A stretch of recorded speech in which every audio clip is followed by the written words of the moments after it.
Hey, what it do, y'all? It's your boy E2 Blue coming back at you again. It's game day. Cowboys play the Broncos at 4:25 Eastern.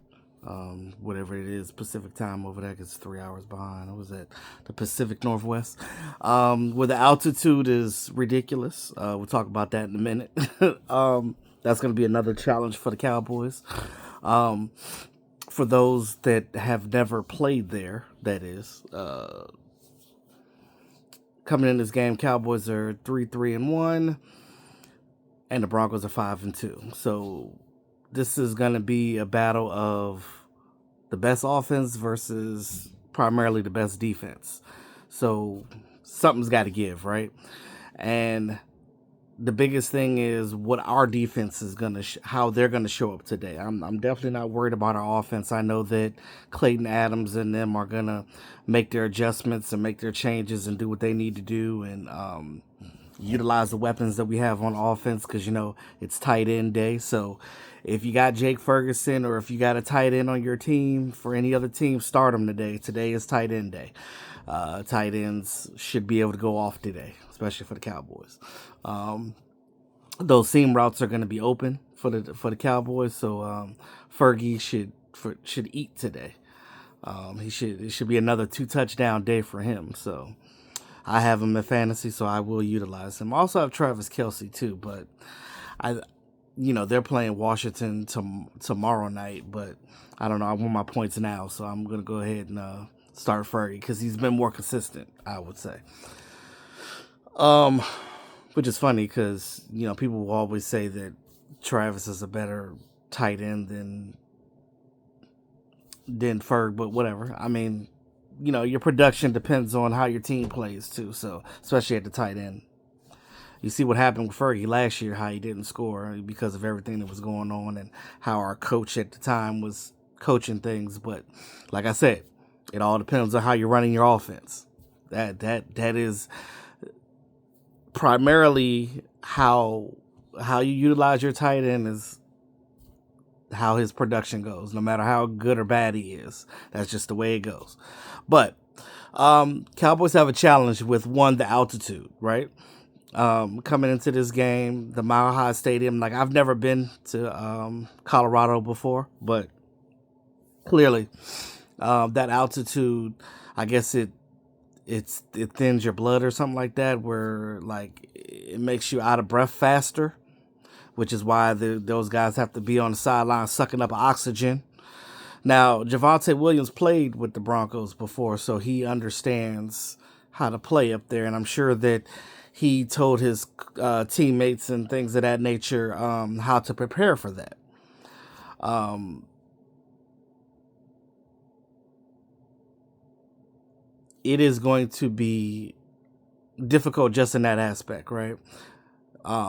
So the Cowboys got to be prepared. I don't know how you prepare for altitude change unless you're in it. Um, if it were me, I would have traveled the team earlier than yesterday, to get used to that altitude. I don't know. That's just me. Like, I probably would have been there all week practicing in that altitude to get ready for the game. Kind of like when teams go out of the country, they already there for the week. When they play the international games, they're already there. I feel like they should have already been there to practice in that altitude, just to get ready for the game. That's just my opinion, but that's neither here nor there. I know they do their walkthroughs and stuff before the game, especially because it's a later game. So I guess that kind of helps a little bit, but we'll see. You're going against Pat Surtain, and the biggest thing is their pass rush. They have a healthy pass rush. Their pass rush is their dominant thing. Now they don't get many turnovers, because of the simple fact that, like, guys aren't throwing a lot on them because of how stout their pass rush is. Those guys are getting to the quarterback on defense, and at a fast rate. Now, thank God that we have a veteran quarterback that can see those things. Let's go back to the Packers game, where Micah himself was, rushing at the Cowboys, and we know that Micah Parsons has a quick rush rate. And, you know, Dak Prescott was able to elude him most of the game. Now, they gave Micah that little cheap little sack, even though Dak was, in my opinion, was out of the pocket at the time, but whatever. Because he was running for a touchdown, so I feel like he was out of the line, past the line of scrimmage, but whatever. They they gave it to him anyway. So, with that being said, uh, uh, I'm doing a video. So with that being said,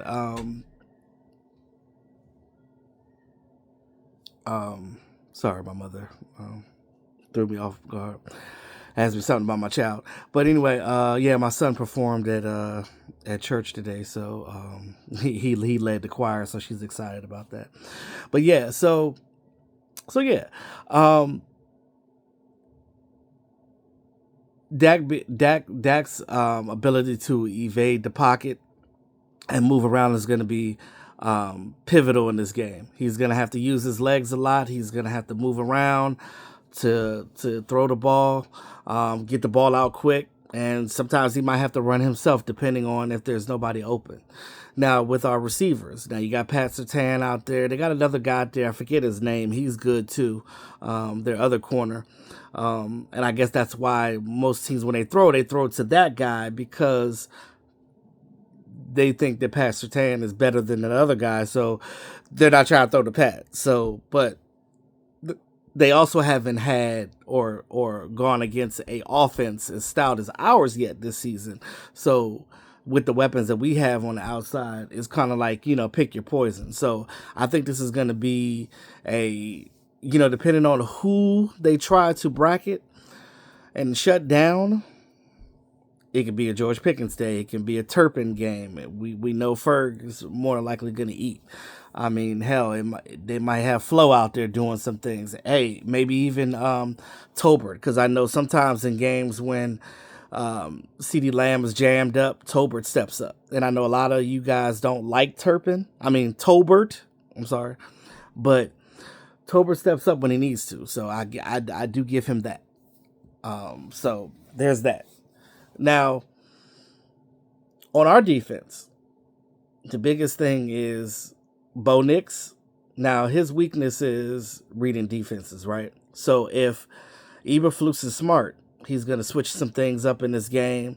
Do more man than zone, because remember in the Giants game, they were up by 20-some points, almost 30-some points.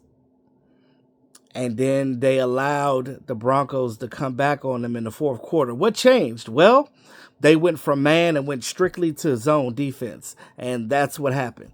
They were able to, Bo Nix was able to run around and eat them up and get the ball to his receivers and Cortland Sutton and all them. And that was it.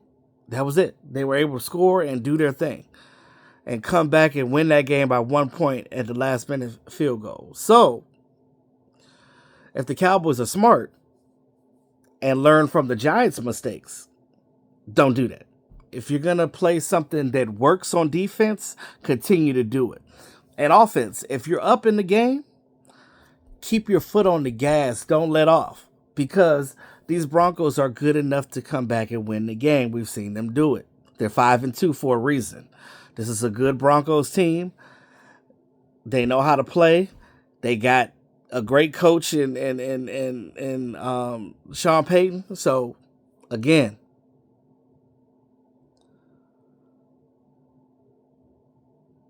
play within yourself. Don't step out of your boundaries. And play the scheme. Eberflus is on you, bro. On the defense, you got to stop Bo Nix and them. You got to mix things up on defense. Can't be staggered. Can't just be doing that. Having guys off the ball, like 11 yards off the ball. We're not doing that. I know that Trayvon Diggs is now on IR for whatever reason. I just, that part I don't understand, but I'm not getting into that because it already gives me a headache. Get it? Migraine, headache, concussion. Anyway, so I don't get it. Wanye Thomas is still out with his migraine, and it's affecting his vision. That's why he's not playing, which I completely understand. That you cannot play football with a migraine. That is And those of you that think that there's something simple, it's not. Especially with that altitude that they're playing in, that is a dangerous route to go down. So it's smart that they don't have Wanye Tyson. He didn't even travel. So there's that. You can't travel guys with concussions and fake concussions. You can't travel guys with concussions and migraines. You can't do that. So I wish that we had Wanye Thomas out there, but you know they're going to be playing Marquise Bell and Najani Clark out there at safety. So there's that. Also, they brought up Corey not Valentine, Ballantyne, Corey Ballantyne. Those of you that don't know who Corey Ballantyne is, we picked him up the week that we played the Packers. He actually we got him off of the Packers practice squad, if you remember that. So that's where he came from. Those of you don't know that. So we've had him since week 4. So he's just been on the practice squad. And also, we got Zion Childress back, so that's a wonderful thing. I don't know if they're going to bring him up or not. I didn't hear anything about Zion, but either way, you want to see these backups play, they're going to play. And they're going to play against a Bo Nix, a young Bo Nix that's going to be running around. He's a dual-threat quarterback. He's going to run. He's going to throw. But you got to confuse him, and you got to apply pressure on him. You get pressure, D-line, Sam Williams and y'all, Mr. Laughing all the time. Get pressure on that quarterback, and you'll get 3 and outs, period. That's all you got to do. Pressure Bo Nix and keep him in the pocket. That's it. Let me know what you guys think in the comment section about us playing against Denver this week. And let me know where you're watching the game at. If you actually travel to Colorado, I think that's awesome. Like I said, I've never been there before. Maybe one day. We don't play them, and we haven't beat them since '95 because we don't play them that often. We play them like every 8 years, so which makes sense. But the crazy thing, we have not beat them since '95. That's crazy. Since Nate Newton was on the team. That's crazy. That's crazy. That's crazy. But anyway, like, share, subscribe to the channel, man. It's your boy E2 Blue, always keeping it real. Let's go, Cowboys.